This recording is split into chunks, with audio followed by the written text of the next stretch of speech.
السلام عليكم ورحمة الله وبركاته.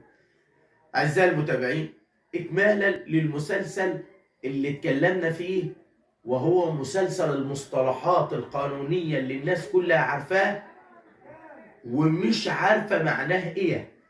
واتكلمنا في الفيديو اللي فات عن إن الحق من غير دليل هو العدم سواء، وقلنا إن لازم للحق أسباب عشان نقدر نرجعه لأهله.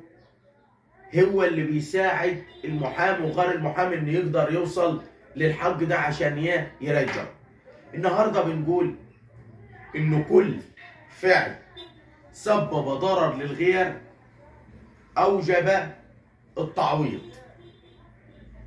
يعني انت كل حاجه عملتها انت سببت لي انا ضرر، انا واجب عليا ان انا اطالبك بتعويض عن الضرر اللي وقع عليا.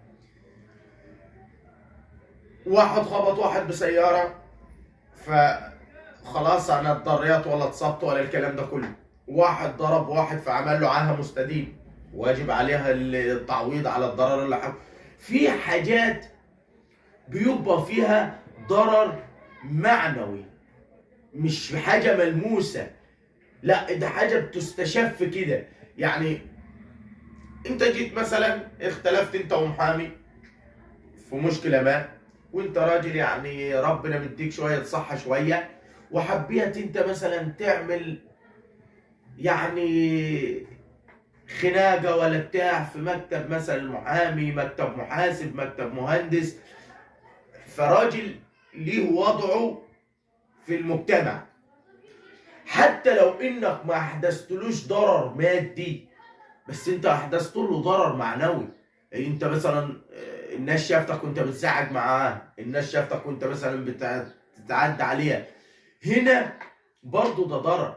الضرر سواء مادي او معنوي بيوجب، طول ما ان حصل فعل وتوجدت علاقة سببية اللي هو الفعل ورد الفعل، اذا وجب عليك التعويض. فعايز افهمك ان ما تقوليش ان كل خطأ سبب ضرر للغير اوجب العقوبة او التعويض.